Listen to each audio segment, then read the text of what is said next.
Welcome friends to this monthly meeting that we have in order to remind ourselves of the importance of why we are human beings and what is the purpose of being human beings. And that is to be able to take advantage of some of the facilities given to us only as human beings, which is to be able to find out who we really are, where is our true home, where do we belong? And this is to remind us of our spiritual journey, the most important thing that we can find as a purpose of life. We get embroiled, we get so involved in the world around us, in the experiences we have generated for ourselves in our lives, that we forget who is the experiencer. The experience becomes more important than the experiencer. The human being is made a human being to be able to ask that question, who am I? No other form of life asks this question. There's lots of forms of life. According to Indian scriptures, they list 8.4 million forms of life. And when they say forms of life, they are referring to the principle of life. That means something that makes us grow, something that makes us live.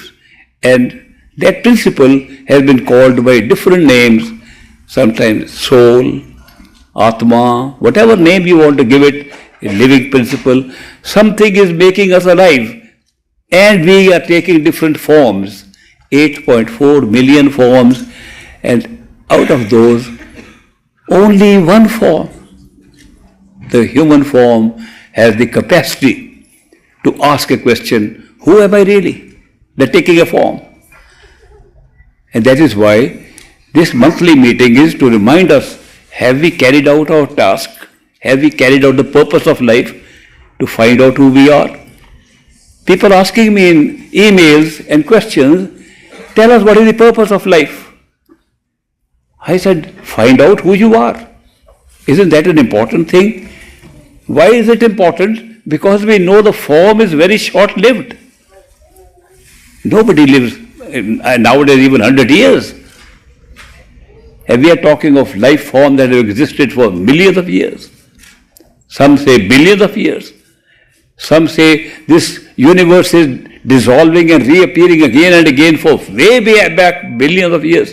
In that time frame, to appear in a form for 100 years or less and not to know who you are, who is appearing again and again?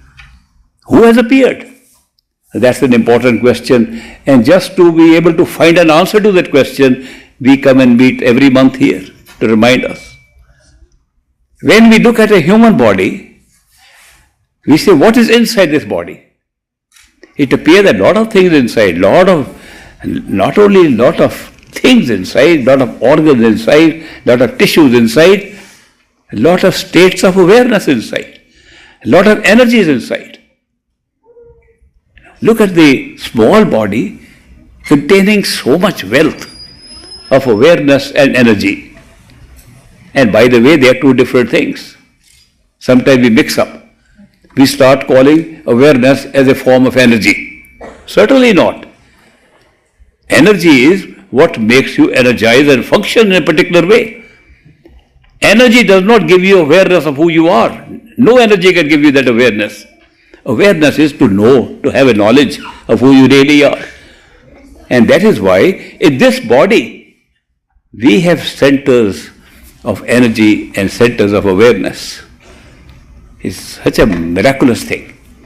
I cannot imagine any miracle that has ever happened compared to the miracle of having a body, a human body, containing so much awareness and so much energy. We also sometimes look at our body, it's one body. Some scientists are saying, what about the trillions of bacteria living inside you? What are they thinking about it? They are thinking, oh, we are just living in a universe of our own, and we think we are just one body of ourselves, only one self. Today they are studying these bacteria even more than they studied ever before. What they are doing, good bacteria, bad bacteria, wearing labels, good and bad. Some having very different taste in their food. Bad bacteria like junk food, and good bacteria like fiber and all good food. All that was considered healthy for the human body is now considered good or bad food for a bacteria living inside us. As we study this body further, we are more amazed. Where are these centers of energy operating from? What are they doing? Where are the centers of awareness? What are they doing? Are they making different personalities of us? I had a meeting with a very great man, Dr. Bhagwan Singh Gyani. He was an Indian philosopher who came and settled down in a place, Tijuana, near on the border of Mexico and USA in California. And he wrote many books. He wrote books on karma and dharma, books on consciousness, books on many subjects, and those books are available. After 50 years of residing in the United States on the border with Mexico, he returned to India. I was at that time working with the government in India, and my boss, the chief minister of the state, was a friend of that Bhagwan Singh Gyani. So they met there. Dr. Gyani gave a talk, then I met him further. And because of the friendship we had, he transferred the possession of all those hundreds of books to me. And the United States government, when they found he died, passed away after that, they brought boxes and boxes of books into India. He also wrote books on astrology, numerology, and all this. I got time to study some of them. And I found what vast knowledge he had. He says the human body does not contain one personality but several personalities. He says we are a composition of at least 9 personalities. That we have different personalities based upon the energy on which our attention goes. He described the energy centers as separate forms of the personalities of a human being. He said, if you take the 6 centers of energy, I don't talk much about them because I feel that for higher awareness, you can start from the centers of awareness. But great master Baba Sawan Singh used to sometimes, when the yogis and swamis who had been practicing the yoga of the 6 centers would come to him, he would explain to them the functioning of these energy centers. So today I might share with you some of the ideas that Dr. Bhagwan Singh shared with me and what great master used to explain, that these energy centers in us make us different personalities. We have in us a human being who is always wishing for something. The wishing human being is a personality. All of us are sometimes, I wish it were like that, wish like that. Is that a different being from the one who is trying to meditate? Is a different being who is trying to feel hungry? Is a different being who is trying to think intellectually of a new idea? Of course it's different. That means we have a human being in this body who is wishing for things. And it corresponds to the lowest center on the ground. We are grounded when we sit on the floor, not on the chair. We feel really down on the ground, sitting down. That's how we used to sit in the old times. And this was considered that we are grounded and our wishes are all for grounded things. You're always wishing for them. The next higher chakra, which they call the Swadhisthana, the pleasure chakra, which is sexual chakra. We all have interest in sex. We are a sexual person. It makes a sexual person, and that personality can be so strong, it can overwhelm other personalities. In a state of sexual desire and sexual urges, one can forget the other personalities altogether. A very strong personality living in us all the time. Then we move up further to the next higher chakra in us, the center of energy. We become the hungry person. We are all hungry. Our hunger is essential for us because we are the hungry person. The personality of the hungry person comes up. We all want food, no matter what. It is built into us. The hungry persona is also part of this human being. We can come up further to the next center, and we are all emotional beings. We react emotionally to everything. We can't control it. We try to control, tears come into our eyes. We try to control, we feel sad, we feel joyful. Simple things make us feel joyful. So many people come to me and they start crying. And I say, what have I done? Why are they crying? I didn't do anything. And the crying personality comes up, all from the heart chakra. These chakras are performing a function automatically. They are making us that person when the attention is placed on those chakras, whether automatically, autonomously, or deliberately. It doesn't matter. Then we come up to the next chakra, and we are the dreamy people. We dream of ideas, imagine things.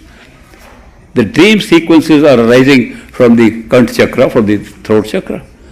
And then we come alive and say, no, this is all part of our body, but we are really thinking people. We think from the eye center. All these persona are sitting inside us. And we use this persona, we use these different personalities every day. And we react differently. And we don't realize it's all part of this package we call a human body. And it's daily use. Sometimes we cannot control which part of us needs more attention, which needs less. But if we keep an awareness means that you remember it, you know it, and you don't forget it. If you can remember these functions and know that in the wakeful state, we are primarily at the eye center. We are looking at the world through the eyes. We don't have to look at the world through the eyes when we are in other centers. But when we are awake and looking at the world, we are looking through the eyes, windows of the soul. Our soul, our consciousness, our life is performing a very important function to look out what is there. Therefore, the most important sense perception is the perception of vision, seeing. The sense perception has two parts. The physical eyes that look inside and the eyes behind the physical eyes that can look inside. We all have these two pairs of eyes. With the physical eyes, we see what is in front of us. With eyes closed, we can see what we can imagine. Both are eyes. Both can see. We are constantly using the physical eyes to see outside, and we think that's the only way to see. Totally incorrect. With the physical eyes, we can only see what is in front of us. Inner eyes, we can see anything, way beyond what is in front of us or not in front of us.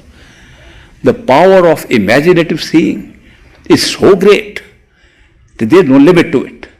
And yet all our life we are trying to think, seeing is just the physical eyes. Why don't you see more with the inner eyes? And where are the inner eyes functioning?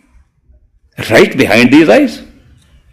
If you want to say, you want to imagine something, you want to imagine a big house, a mansion in front of you right now. You close your eyes, mansion in front of you. Where are the eyes seeing from that mansion? With these eyes closed, where are the mansion being seen? The same place. You're still in the same place. You're not seeing from the hands or the body or the heart or anywhere else at all. You are still, the inner eyes are exactly just behind the physical eyes.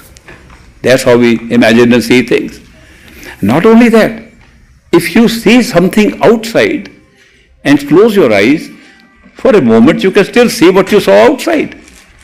Inner eyes can retain the image that the physical eyes cannot retain. Therefore, we are ignoring a very important part of us, the persona that can use not only the vision, the capability of vision and seeing, it can also imagine smelling, touching, tasting at the same place. If you imagine that you can see from inside with these eyes closed, can you touch things? Imagine anything in your hand, you can feel it and touch it. Supposing you have this bunch of flowers, the beautiful flowers, You see so beautiful flowers inside. After seeing them once, I can see them again now. By closing my eyes. If you close your eyes and see these flowers, try it out, you can smell them also. If I give you a glass of water to drink outside, as you imagine you have a glass of water inside, you can drink it also, taste it also. How come that what we thought was only a function of the different sense perceptions on the physical body are also operating inside, without any physical matter at all? What is the power that's giving us this facility that we can have all the five senses intact, operating right from behind these physical eyes in the same way as this body is functioning?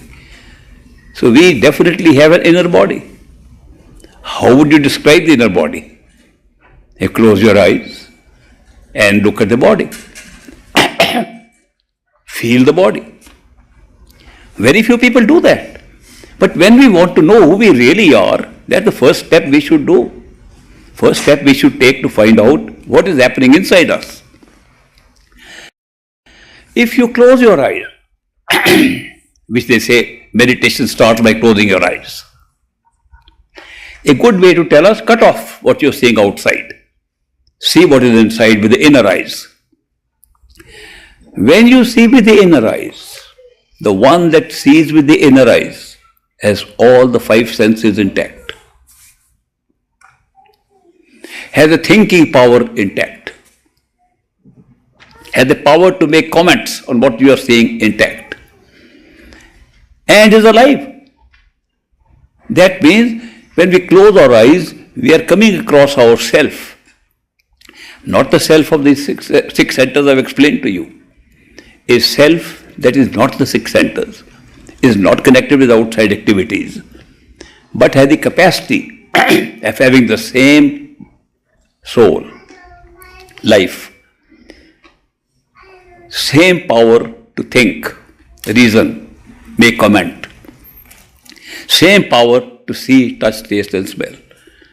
That means the only thing missing in that inner self and the outer self in this body is the body. Everything else is intact. Isn't it amazing that we have constantly thought that the physical body is our body and we have something sitting inside with everything possible that we can do with this body, except it is without this physical body? First step in knowing we are not merely the physical body. The physical body and its organs are not the only way we are experiencing anything. We are experiencing it inside all the time. If you study this fact more carefully, you will be absolutely surprised that when we see with these eyes, we only see when we can see with the inner eyes. These eyes do not operate on their own. If you are not conscious, if you are sleeping, eyes can be open, you don't see. Physical eyes don't see. You see, inner eyes are open and are behind these eyes. You will find all five sense perceptions operating on this body are operating because they are operating in the inner self. Which one would you call the real one? Would you call this body real compared to what the other one is functioning? And if you are able to spend more time on the inner body every day, try to see what else it can do. It can do things this physical body can never do. It can fly in the sky. It can jump from sky and not get hurt. It is free of pain. It's free of so many disabilities the physical body has. And yet it has everything intact except the physical matter of this body. Shouldn't we spend more time in that body than in this when we are sitting here? How much time do we spend in that? Hardly any. And we are forced to spend some time in the inner body when we go to sleep, become unconscious of this body, and once in a while have dreams which we can remember, which is not voluntary at all. We never say what we dream about. In wakeful state, we can dream of anything. In sleep state, we lose control. As if some autonomous thing is operating in us, creating dreams, sometimes such horrible dreams we don't like them. So why are we losing control in order to have an experience of something more real inside us than this physical body itself? Why not train ourselves to use the inner body effectively while we are awake? You don't have to sleep and then become unaware of this body. You can be awake and become unaware of this body. Simple techniques taught by all these masters of meditation. What is the purpose of meditation? What is meditation? To meditate is to think about something. I meditate upon a book. I meditate upon my relationship with my friend. I meditate upon myself. Which self? The inner self. When we close our eyes and meditate upon our inner self, the mind speaks up, because the mind has got so used to the pleasures and temptations outside experience has generated for us. The mind says, that's imaginary, forget it, open your eyes and see the real thing. And the mind convinces us again and again, what these eyes can see is more real than what the inner eyes can see. And we get confused. Not only confused, we get misled and begin to meet the desire of the mind to constantly keep out. Why does the mind do that? It is created for that purpose. If the mind was our soul, it would never do that. If we know any definition of soul, if we know what life is, if we know where the soul comes from, if we know our true home, where the soul originates, where it belongs, if we knew that, the mind would never behave like that, but the mind is separated from the soul. Life is separated from a functionally attached to life. And that function of the mind is to create and enjoy what it creates. But we've forgotten even that part. We think the creation is independent. This creation is totally independent of ourselves. It has been existing for billions of years. We only come for a little while to enjoy this creation or suffer the creation, suffer more than enjoy. And that is how we have accepted life. Totally untrue. The untruth of this can be found very easily by going and studying what the mind is, what the inner self is. It's as simple as that. We don't do that. I have come to remind you that is the real purpose of life. To be able to find out what are we made up of. What are these several personalities in us. I have only mentioned the 6 personalities based upon the energy we are using. The 7th personality is the one that can imagine anything and be anything. And we sometimes call it our own astral self, our own suksham sharir. That this is physical, a sthul sharir, mortal body, and we have an immortal body inside that can last for longer. How can we believe that our imaginative self, which we think our own mind is imagining, how can it be lasting longer than a body in which it is functioning? If our brain is creating that imaginative self, and the brain dies with the body, was born with the body, grew up with the body, this physical body, how can we possibly say that there is inner body in this which lasts longer? Any proof of that? They are trying to find proof also physically. They are saying, oh, what is in the brain? Those cells that are there in the brain, after all, it's made up of matter. The brain is made up of matter, of flesh and tissue, also made of matter, and has something in it which they discovered every cell of the body has. The center of the cell, every cell of a living body has DNA. A good name. Oh, DNA contains everything. What does it contain? The history of the human race, the history of the plant race, that we can trace even the first living cell through the DNA of any one of our cells, especially a brain cell. Therefore, brain can remember things. We were not there brain cell were there. Physical analysis, physical description, taking the physical reality to be the only reality, we can come out with these kind of explanations. But what about the self, ourself, trying to find out for ourselves what's actually happening? We can perform a very different kind of experiment than just study a DNA molecule. We can study ourselves. We can easily see we have another self in us just by closing the eyes and imagining. Easiest part. Okay, let's start with the easiest part. We close our eyes and we find our seventh self inside, performing all functions of sense perceptions, able to think, able to do everything this body is able to do. Does it also have memory? In this body, we use something very useful called memory. We can remember things. When we use memory in the physical body, we are confining our memory to what we can associate with a physical body. When I was young, I was very small, I can remember. I remember as a child. I remember I had breakfast this morning. I remember everything connected with physical body. What about remembering something with the inner body? It can be done. Same way. Supposing you close your eyes and operate the inner body, and with the inner body which can see through imagination, inner body that can fly in space, has no weight, no matter, no physical matter in it, supposing we say, let me remember something of the inner body, you will be absolutely surprised. Try it out. You will remember things that happened before you were born in the physical body. How is that possible? Where is that coming? It's not somebody else telling you. You don't go to somebody else, please tell me my past life regression. How would another person know anything about your past life? Only you can know it.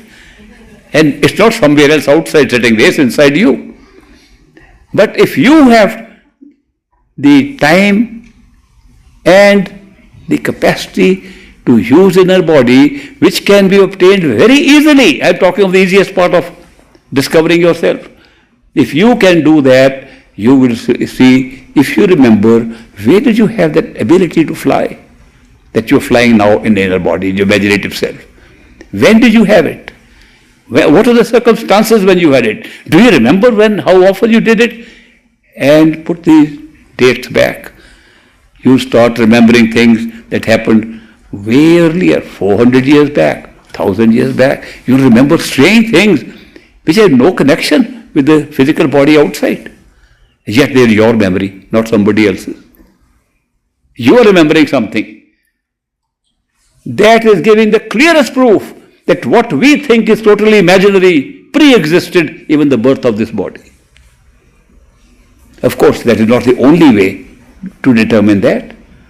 Because if you can disassociate the experience of the physical body completely from the inner body, then you can remember and do things which you can never do with the physical body. The disassociation of the inner self from the physical body is called true meditation. To meditate upon the self means to be able to disassociate your physical body from your inner self, which means to become unaware. Question sometimes comes up, we are talking of becoming unaware of this body. We do become unaware of this body every night when we go to sleep. Where do we go? Where does the inner body go then? If we are, do we die? We don't die, we wake up. Where are we when we are sleeping? We must be somewhere that we don't know where we are and we never ask questions where we are. But if we try to analyze where do we go when we go to sleep, we find we lose the center of wakefulness. That's all. Sleep is nothing more than losing the center of wakefulness. Right now, you feel that you are looking through these eyes. In sleep, you lose that capacity to feel that you're looking through these eyes. You can get into a dream state and then see with the dream body eyes, not with this body. When we are seeing with your dream body eyes, Is the dream body exactly at the same place as this body? You are lying down in bed. The dream body is running around all over. Where is the dream body running around? Is it running around behind your eyes or somewhere else? If you study carefully how sleep takes place, how dreams take place, study them, you will find that sleeping and dreaming is nothing more than losing the capacity to be behind the eyes. Then you move away from these eyes, you become dream creature. You can test many times. People have dreams and they can know it's a dream. I know I had a dream like that where I felt that I am dreaming and I have to find where I am sleeping. I'm running all the way back to my bed to find out where I am sleeping. And when I woke up, I discovered I had gone nowhere. Then how did I locate some other place from where I was running back to wake up, and I'm waking up at the same place where I slept? This disassociation of the location of where you are seeing outside is creating the dream effect. When you lose that point, I give you another method of checking it out. Let us say not full sleep, say in a sleepy state. You're feeling very drowsy and about to sleep. Do a little experiment.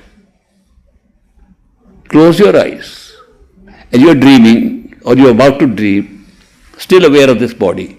Try to touch your eyes with your hands. When you're awake, anytime you can touch your eyes. Even with the eyes closed, you can touch your eyes. No problem. When you're a little drowsy, try to touch your eyes. You touch your nose and think you're touching your eyes. You're moved. That's the only thing. The problem is we have moved away from the eye center, the position behind the eyes, from where the inner eyes are working. When that moves, you lose awareness of the self. That is why when we say disassociate yourself from the body, how are we going to disassociate other than moving away? Can we disassociate while still staying there? That would be a new experience. That would not be sleep, not be dream. That will be new experience if we can disassociate ourselves from the physical body while still staying at the eye center. There are some good gifts we have been given as human beings which we can use to do that. What are those gifts? First gift is the power of attention. We can put our attention where we like. Very big gift. If we had no power of attention, the whole thing was what it is in front of us all the time, we would not have any ability to find who we are. By giving us the power of attention, that we can put attention where we like. I want to look at the flowers again. I can put attention on the flowers and ignore everything. I can put attention on the microphone, ignore everything. The power to put attention is amazing power. The most useful power in discovering ourselves. And the second part of it is the power to concentrate our attention wherever we like. Wonderful ways that we can put attention where we like, we can concentrate attention where we like. I want to concentrate my attention right on the target. I'll ignore everything. Arjun was being taught how to use bow and arrow, and when he was asked, he can see the tree or only the target. When he could see the leaves of the tree, he could not accurately fire the arrow. When he said, I can see nothing but the target, it went right on target.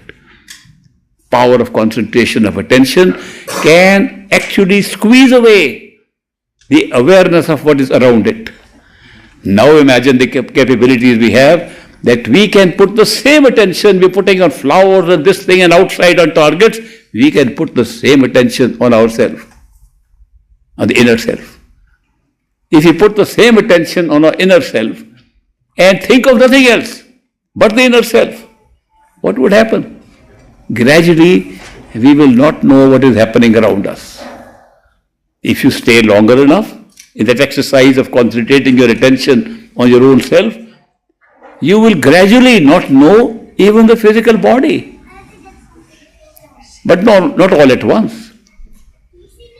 People who have done this exercise, they say the first thing we forget is that we don't know where our legs and feet are, where our hands are. As if the extremities of this physical body are the ones we lose awareness of when we concentrate our attention behind the eyes on the inner self. Then we begin to forget where the torso is from the bottom upward. As if there's a whole cycle of withdrawal of consciousness, withdrawal of awareness, withdrawal of life as we know it from the body takes place in stages. Now, interesting point is that when a person physically dies, and I've seen a lot of physical deaths in my time now, at my age all my colleagues have died, many of them I saw them in terminal states of dying in the hospitals. When they die, first thing they don't know is where the hands and feet have gone. Then they don't know where the legs and arms have gone. Same process they are going through. Every time the physical body dies and they are gone. And we don't know where they have gone. But if we do it to ourselves, we will know where we go. If we carry out this exercise upon our own self and withdraw our attention behind the eyes and concentrate on only knowing what is happening there, only using the inner eyes, only inner ears, only inner tongue, inner nose, and do everything. How can we do all those everything? Great power of imagination.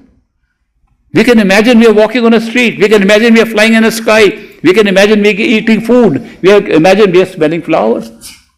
There is no end to how much you can imagine. How does imagination help you? It makes your inner body active.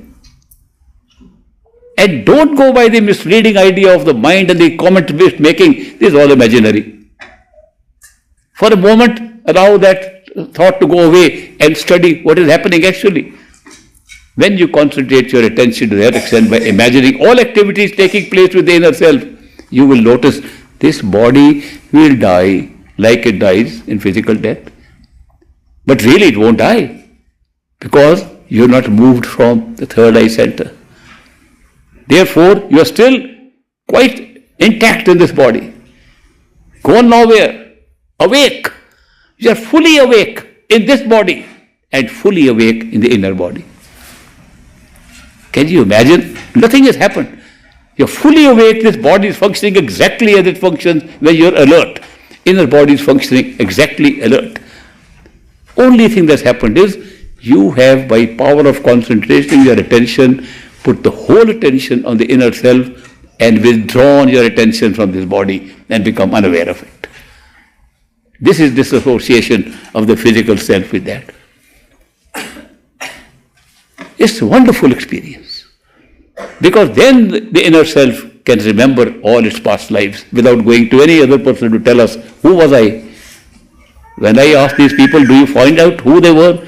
Oh, they were Cleopatra and Antony, and they're all heroes in the past. That's all made up stories. Find out who actually you were. It's inside you, your memory is there. Your memory, if it was not in the inner self, would not be in any DNA molecule at all. It's your own self. You are not going outside anywhere. Understand the power of the seventh form of our personality, far higher than the six personalities I counted outside based on energy. Look at the first personality, seventh personality of yours, based upon your own experience of sense perceptions. There's nothing else. You could see, you could touch, you could taste, you could smell. That's all you did. That's all you do from here. And this body is quiet. You have become unaware of it. It may even have fallen down. It may have tripped over. You don't know. You've moved over. This is amazing experience. And it gives us a guidelines that if we have to find more about ourselves, it has to be inside, not outside. Running around outside will not give us any knowledge when even the first step to know there is something else inside is obtained by going within ourselves through concentration of our own attention on ourselves. But that's not the end of the journey. We have only found out that we have a sense perception built into ourselves which certainly outlasts this physical body. If we can remember things, we can also get some idea when were we born? In this physical body, when we remember our childhood, we say, yeah, I was born long ago, I remember some scenes, and I can look at the calendar and say, oh, it was, in my case, I can say it was 93 years ago that I have been in this body. What will happen if I do the same thing with the inner body? I'll say, yes, I remember when the body came into being. Oh, I remember 3,000 years ago. We can remember it.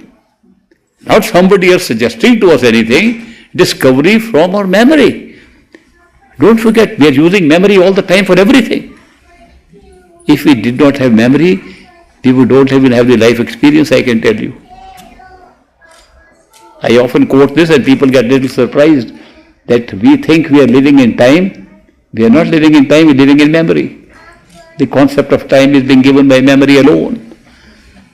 Otherwise, I can easily tell you, are you living in the present, in the now, or anywhere else? All will say now. And now has no time at all. The moment we say now, it's past. Before I said it was future. Past and future can be explained by memory. But you can't explain now with memory at all. Therefore, if now has no time, we are living in no time. Then what is giving us the sense of time? They are studying so hard in physics, the nature of time, and having big confusion. The entanglement of particles has completely destroyed their idea whether space and time exist or not. They are in such great weird state of thinking, and yet we can easily find out from our own self from inside that it is merely memory that's creating this experience. They don't want to study memory. They want to study cells. They want to study particles, nanoparticles, more nanoparticles, finest particles. The study is continuously that we must take the outside world as reality, little realizing that the outside world for the greatest scientist is coming only from his sense perceptions, nowhere else. There is no way we have to experience the world anywhere except through our sense perceptions, and sense perceptions are a separate body sitting inside us. It's such a simple thing. But only those can say who have examined what is inside us, not outside. So when you see that we are living in zero time, what we experience and say is in the present is immediate past. There can be no present. Now has no time. Can we say at least a future exists from where all the events are flowing in and they just flow past us in zero time and therefore we think they are the present? Let me remind you further. If your mind did not anticipate anything, did not hope for anything, did not fear anything, there will be no future. We are constantly creating a future by these functions of the mind. The mind is creating the functions of future, and these things which I am calling anticipating, hoping or fearing take place in time, therefore they are in the past when we do it. They don't happen in now. The future is past. You will notice past is, there is no way for a human being to experience the past except through memory. If you don't remember, there is no past. To understand the role of memory, it's a very big role. It's the role that's acting right now to create time for us. It's creating events for us. Creating events in the future, in the past, everything through memory. So memory is a very big function. If you go deeper into meditation, as some of you would like to go, you can go and discover where memory comes from. What is memory? How do you generate memory? Is the mind generating memory? Is the brain, physical brain, holding cells that is containing memory? Or is memory something different? You can compare the two. You can see what the brain is holding. You can see what your inner self is holding from where you are thinking. It's very hard task even for medical scientists or any other scientists to discover how the thinking operation takes place in the brain, in the mind. And can mind be separate? Can consciousness be separated? Can the activities of thinking be separated from the body? A new study done recently on near-death experiences. And the recent experiences have shown that even when the body is dead, physically, clinically dead, and can be restored by some method, the experiences that are generated are experiences of memory that have not been given up by death. How they found out? The doctor, named Dr. Fleming or somebody, I saw his talk and his book the other day. He writes that he studied near-death experiences. He's a neurosurgeon. As a neurosurgeon, when first time he was told there can be reincarnation, he poo-pooed the area. Nonsense. There is no such thing. There is no out-of-body experiences that these people claim. It's all within this brain. Brain can create that experiences. Then he began to study these different episodes of near-death experiences. People began to tell what happened when they died. People began to explain. They could see the surgeon operating on the body. They gave vivid explanations. And he discovered something very strange. First time, he discovered people in the West, in Europe and America, when they have an NDE, near-death experience, they see a tunnel and white light at the end. But people who have near-death experience in India and China don't see that white light. They see the image of the deity they worshipped, the Buddha or some goddesses. They appear. And he now discovered near-death experience is linked with memory, a memory that exists when you are dead and the line on your heartbeat is dead. First time a discovery is being made that human memory can survive even death. Then where does it go? How can you remember something if you are dead? So that is why, to get the answer to that, you can't look outside. Look where the memory is being practiced by you, which is inside. Where is the memory practiced? Not in the sense perceptions, not in this body. It's practiced in the mind. Why not go one step further within yourself to study the mind? And that can be done. How? Meditation in the inner self, in which the mind is operating. The process is so simple and elementary that if you want to go within, put your attention on within. In this body, when we close our eyes, you're putting our attention on what is behind the eyes, inside. If you have practiced long enough to withdraw your attention consistently with the physical body, you're able to sit in the inner body whenever you like, every day, and then you meditate in the inner body. Put your attention on the behind the eyes of the inner self. What will happen? Same thing that happened to the physical body. You will become unaware of the sense perception. It's a remarkable experience. Try it out. You will be amazed that sense perceptions were merely a second body, just like the physical body, upon yourself. And what you are left with is your mind. And, of course, the life-giving force called soul. You have the capacity sitting in human bodies today to experience your mind and be unaware of the physical body and your sense perceptions. What do you discover at that state?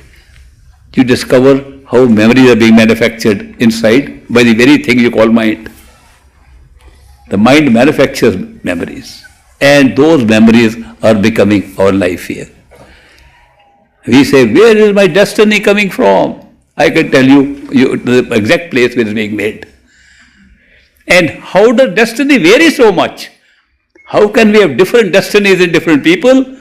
Because the mind has a very long memory of millions of years and is constituting new combinations, new permutations of events at that stage and making up new life patterns of memories, and the memories are being transferred to the sense perception in the inside, and from there to the physical body, and lives are being made physical, astral, and mental, which we sometimes call causal.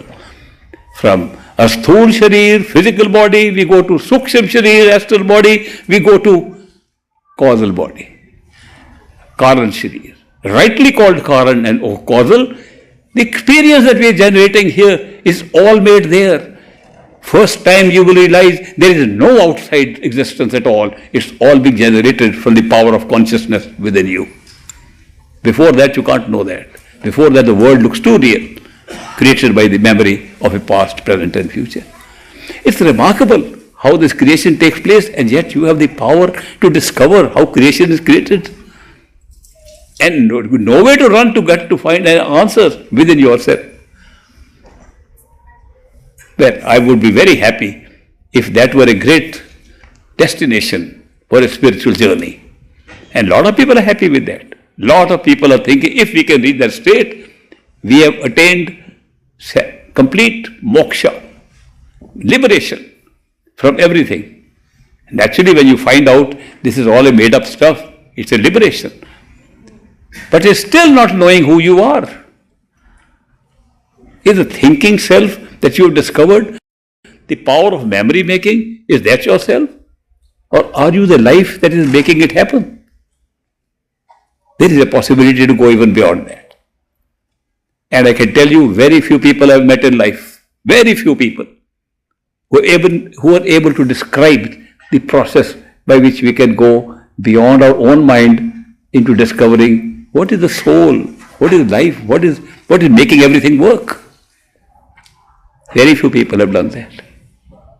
I am very fortunate, I tell you, extremely fortunate that I met a man who was able to tell me about it and tell me the secret of it, whose picture you see here. Hazur Maharaj Baba Sawan Singh, great master.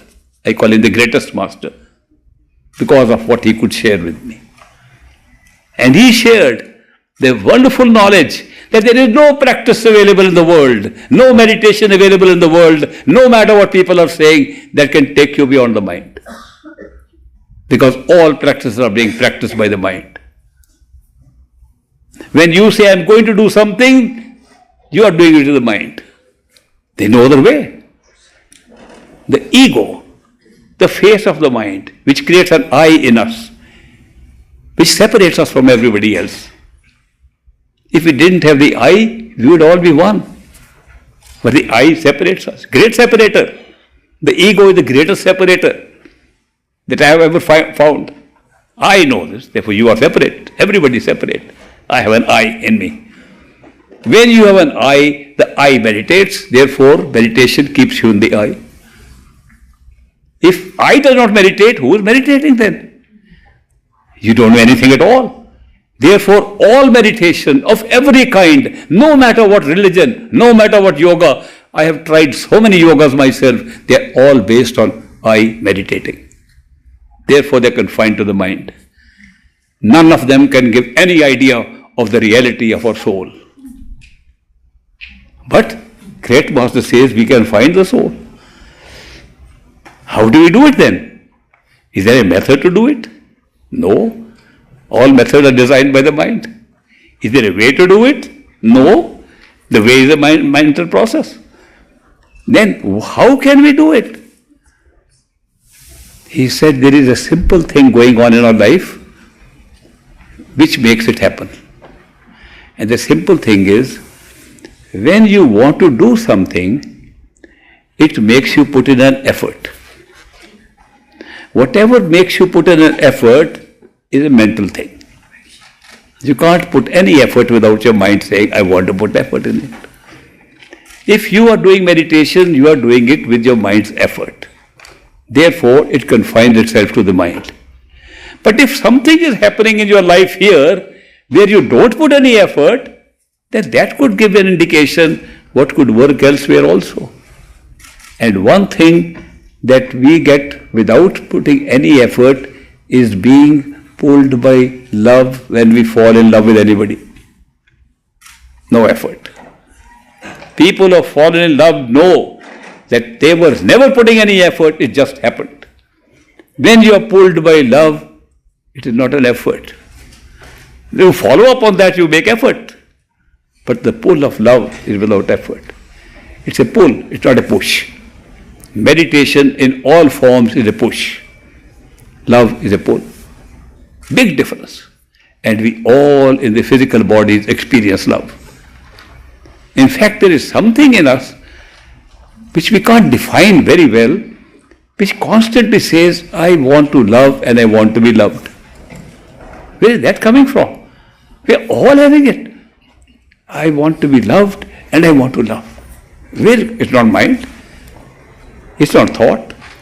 Even if you don't think, that feeling is still there. If love is a secret of something beyond the mind, then love must be the way to go beyond the mind. So that is why the great master described, nothing can take you above the mind except the pull of love from beyond the mind. But whose pull? Where are you heading for? You are heading for yourself. It has to be your own pull, but not of the mind, not of the senses, not of the body.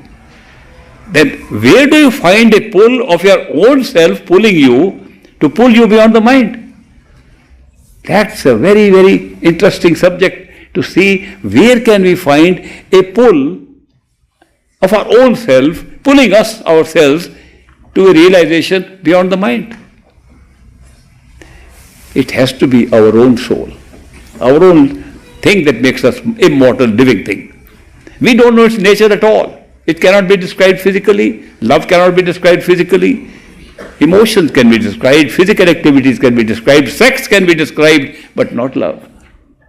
Where do we get the answer?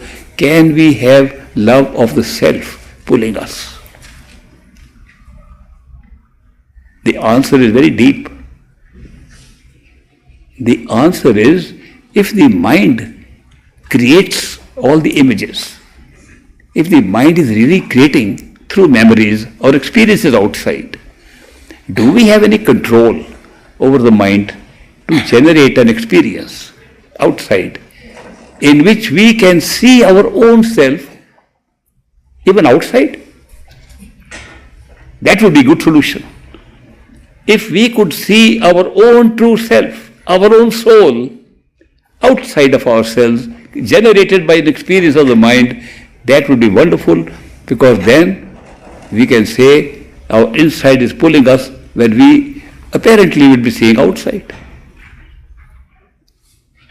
And the strange thing is that the soul that wanted to be back in its own state, prearranged before taking a mind, that it be able to generate an experience outside which would be representing the inside of our own self.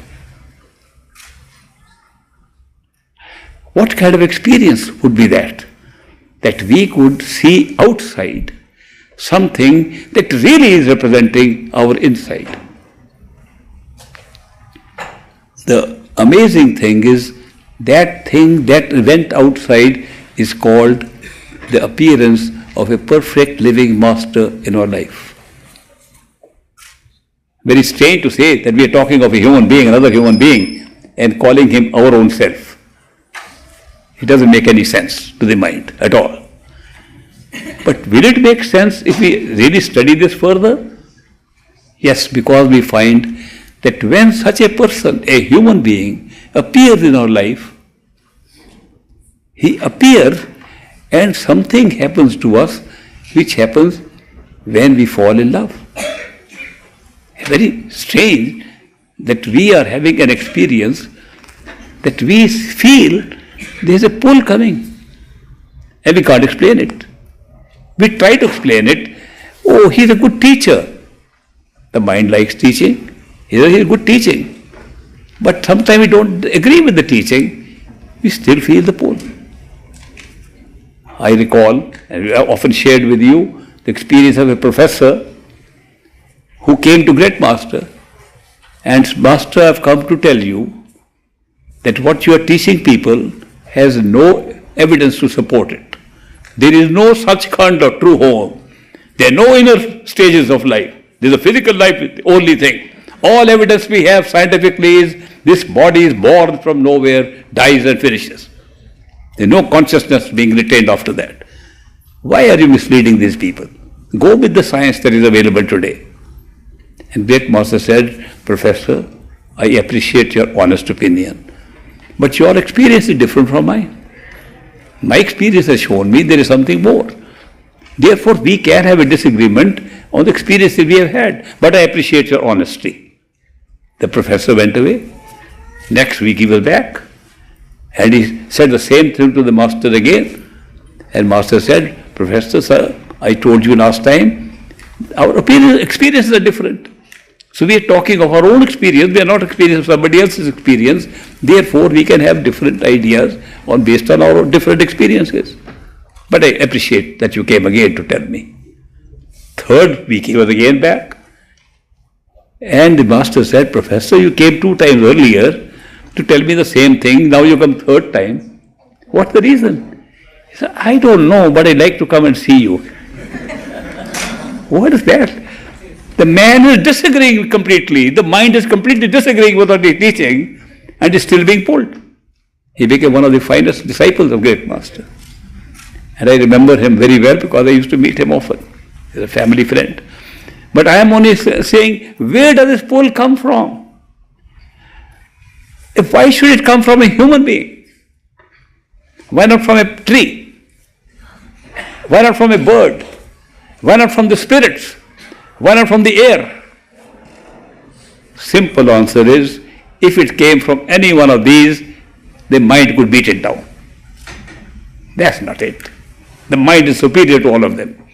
Our own mind is superior to all these things. Birds are chirping, and we say that the bird is telling me something. Your mind is interpreting what the bird is telling. People tell me, we have ascended masters sitting in the Himalayas. They convey messages to us. I tell them, the messages are all your own minds. I have seen those ascended masters, they send no messages anywhere. Why are we making fool of ourselves? Therefore, all these things that are around us, they cannot tell us anything better than our mind. But love can even defy our mind. And therefore, the truth, he said, is, if you want real realization of who you are, the answer is experience true love. But I said in the beginning that we want to be pulled by our own self, not by another person. Why should we follow a master then? Another human being? The mind immediately objects to that. You don't have to follow somebody else. We want to go within, our own self.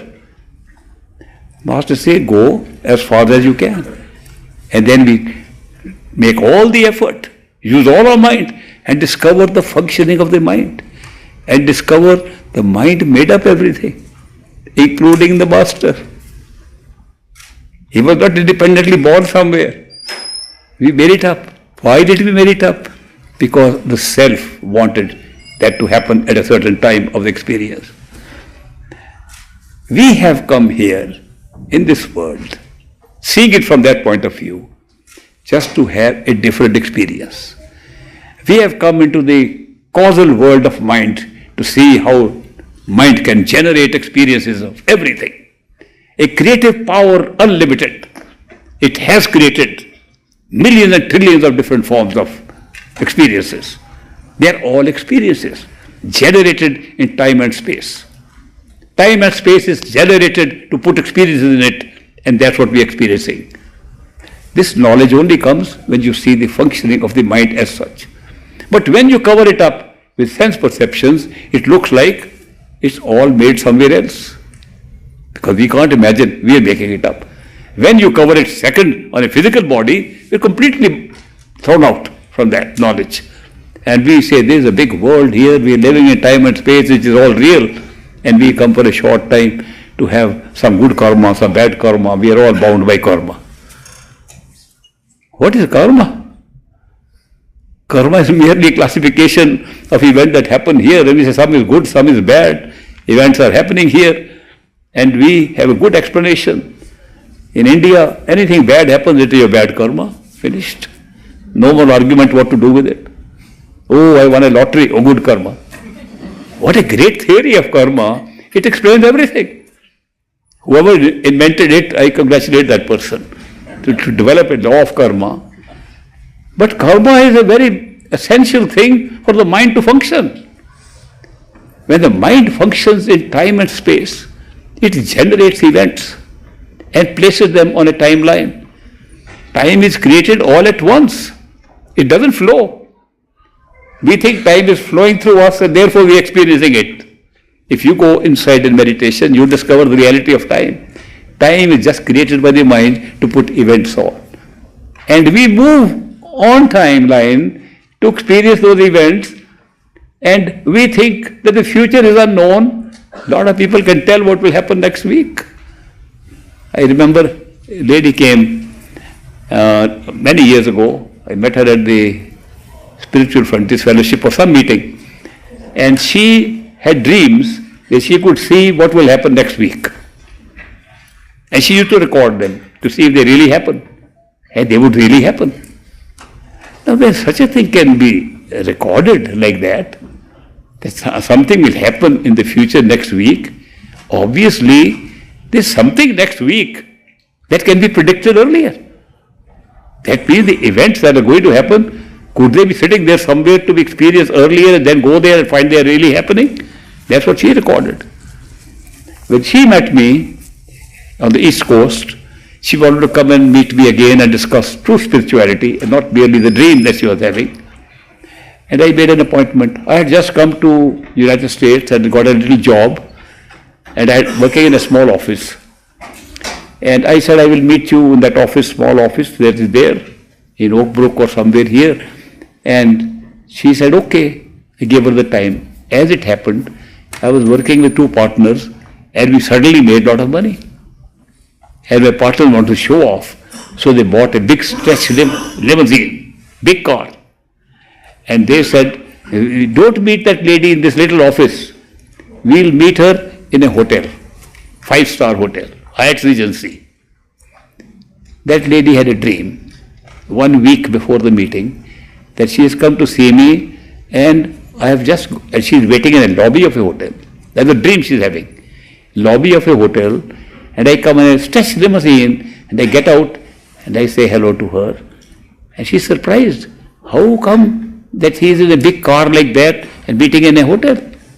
Poor fellow. That's what she thought after the dream. But she recorded it in her book. She said, when I go to him, I'll show him maybe he has some power to alter these dreams of mine. And he made it a big dream. When she came, she got a notice 1 day earlier, don't meet in the office, meet in Hyatt Regency. She got surprised. She brought her journal with her. When she got down, she said, here's what I wrote last week. That I'll see you here. What does it show? That what was to happen a week later, she knew a week earlier, not by any particular meditation, by a dream. But sometimes you can do by meditation. I often told you the story of the Bhatra guy, the turbaned guy, when I had given an interview for the Navy in India, in Lucknow, and he appeared from nowhere. He said, good luck, good luck. And I said, why are you speaking in English? We are sitting in India. He said, because you have good luck. And then he said, do you have a piece of paper? I said, yes, I had come up with a bag of papers with me. I gave a piece of paper, and he looked into my eyes and began to write something on it. Then he said, fold this paper, double fold it, hold in your hand. I said, okay. Then he said, take out another paper, write the name of a flower. I said, I have heard this story many times. We all write rose flower, common flower. I said, I am going to write the name of a flower he may not have heard of. In Punjab we use it, and we are in UP, in Uttar Pradesh, he may not have heard of. So I wrote Chameli, Chameli in capitals. He said, write a number between 1 and 10. I said, he's expecting me to write 5. Common children do that trick. So I said, I am not going to write 5, I'm going to call his bluff off. And wrote 3. He said, write your date of birth. I wrote 1926. That is not your date of birth, that's your year. Write your date. So normally we write the date before the year, but I wrote it after that. He said, open the page I gave you before you wrote anything. When I opened the page, it said Chameli in capital. And 3, 1926, and then the date. Exactly like I wrote. Now that surprised me more than ever. Not only it surprised me that he knew an event that was going to happen, But how could he know it when I am determining that event in my head? I am thinking. Before I could say anything, he said, shall I tell you more? I said, go ahead, say, I'm already in a shock. He said, when I asked you to write a flower, you said, I am going to call his bluff off. I'll write the name of a flower he hasn't heard of. He repeated my thought. When I asked you to write a number and your thought was, I think he will think I will write 5 and I will write 3. He repeated my thoughts, which took place after he wrote his paper. Not only he knew what will happen, he knew how I will think and do happen. It was a very big eye-opener for me. Because even trying to understand that everything is predetermined, I was misunderstanding completely till that time that what is predetermined are the events of life. I did not understand that what is predetermined are not the facts of life, but the thinking about them. There are thoughts which we think are generating a new event, are predetermined. That explained so much to me. That when we say the future is predetermined, it's not determined merely by the event that will take place. The events follow our thoughts. Therefore, how we will think and come to conclusions, how we'll make plans, how we'll say this is how it will happen, it's a free will we are using, that is pre-recorded. It was a shock to me that what we call free will is a pre-recorded free will. Yet it's a free will. You experience it. It's experienced exactly as free will. We can't imagine that if we are thinking about something and deciding something, it's pre-recorded somewhere. And when we say somewhere where? In our own head, nowhere outside. It's all within our own self. These are amazing experiences, but if you go to the causal plane, by meditating within the inner body, you discover the whole setup there. You get a knowledge that you can never find in any books, I can tell you. I haven't seen any books containing that knowledge which you can get merely by entering the causal plane. And yet, that is not the end of the journey. As we find, we generate at that phase with the power of the soul, power of life itself, the power of our own self, true self. The true self's power generates an experience that the memory should be so written that when we are tired of the experience here, a human being appears, which is our own self expressing itself outside. It's only at that point you discover that the man who is pulling you, great master in my case, is my own self being generated as experience outside. Therefore, the pull I felt for him was a pull inside. Any verification? Yes. After the pull outside, I found he was also inside pulling me at the sensory state, astral body. When I went to the causal self, he was also there pulling me there. I didn't know who is he? Is he the physical being? Is he that radiant form inside? Is he the companion who's come to me at the causal plane?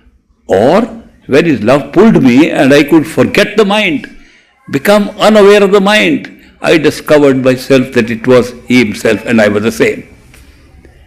At the end you discover that who you thought was an outsider, a perfect living master, was nobody but your own true self.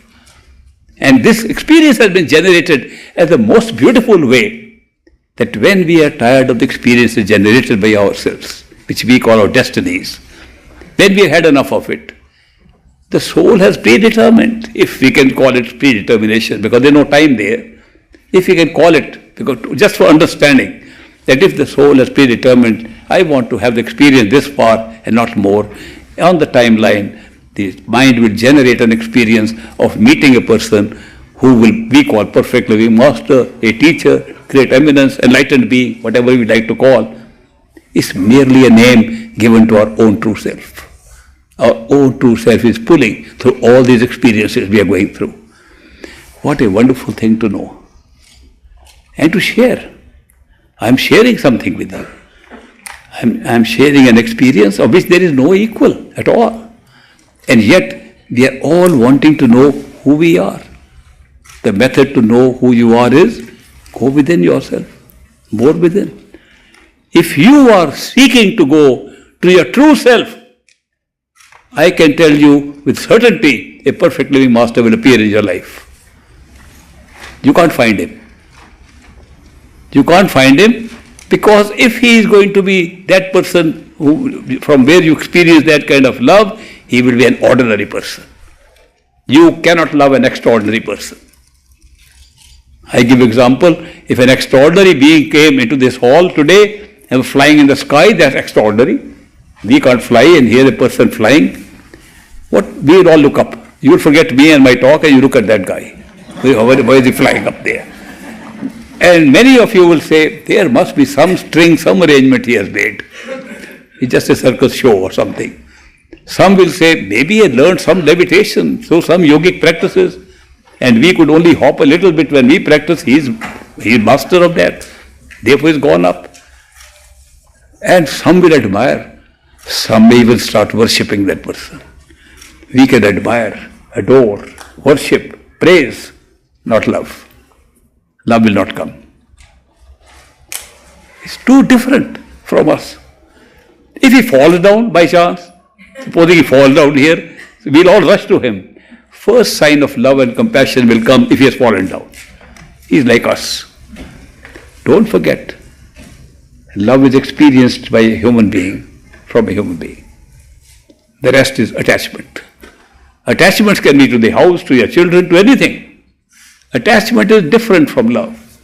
In love, you forget yourself, the beloved occupies your mind.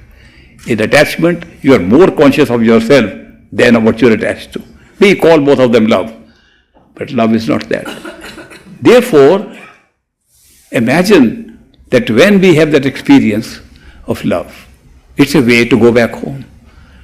Therefore, the mystics, perfect living masters have been saying in history for our benefit that the true spiritual path is one of love and devotion. Meditation is only for the mind. You need meditation to convince your mind to go ahead and do more. You need your meditation, a lot of meditation, to find what is the causal plane where your mind functions. You need meditation to find this world is not the reality, reality is inside you. You need meditation for all these things. Do more meditation for all this stuff to convince your mind. But once your mind is convinced, enjoy the love that you're experiencing from a perfect living master. That's the beauty of the game. Both have a place. Sometimes people say, sometimes you say meditation only for the mind. Yes, it's only for the mind, but we're living the life of the mind. So we need it. If you were not living the life of the mind, if you're living the life of the soul, it would be different.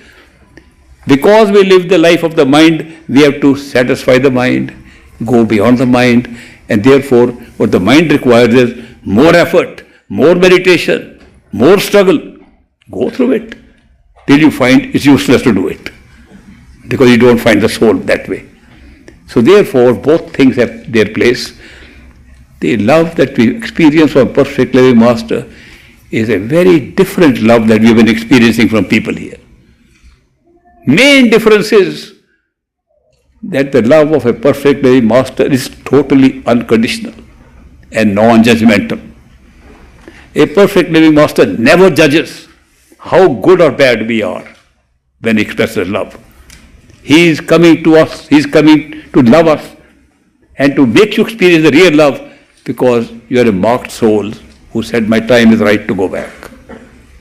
He knows that the karma, the pattern of karma, pattern of highs and lows, pattern of deeds, good and bad, all part of a package which has trapped you here for lifetime after lifetime. He's come to take you beyond that, to the state of being of your own self, where there is no karma at all. Soul has no karma, never had karma, never will. The mind created to have these experiences generates, suffers, and enjoys the karma it creates. It's all at different level. Perfect living masters come not to make you better people, not to make you enjoy life more, not to make you go to this state or that state, not to take you to astral or causal planes. They come to take you with the power of love beyond the mind to your true home where you belong. When you discover your own truth, you are a soul. You are the life that became the mind, the body and everything. The life made everything active, alive. Then you discover that's your reality. You also discover that's not your full reality. There's one step above that. Even perfect living masters are very few who know that. It's amazing. I call all those masters, perfect living masters, who can take you above the mind. And I say they are super perfect living masters who can tell you that even the individual soul is not your reality, that you have never been separated from totality, that you are participating in totality. When you realize your totality, you are the totality of consciousness, totality of life, and the soul is merely a participant in it, never separated from it. That discovery gives you the final realization who you are. All this possible in a human life, in a human body, and not available in any other form of life, not even as angels, not even as enlightened people of different levels, only as a human body. What a wonderful thing. I am very happy to come and share these things with you because you are all travelers on the same path. We are all co-travelers. We are all going on the same journey. So I thought it would be useful to have this information about these experiences. I hope that we will be able to practice on these and not use it only for entertainment or only for a very good feeling. Good feeling is not enough. We should practice deep meditation. Go within yourself. Experience the love of a perfect living master if your time has come and you found one or he found you. Practice, practice. Life is short. Human life is short. You can go to any other form of life. Make best use of it. Thank you very much for very patiently listening to my long talk today. But I will see you in about an hour and a half again. There is some snacks. Enjoy them. Enjoy something for the body. And I'll see you come back and see you.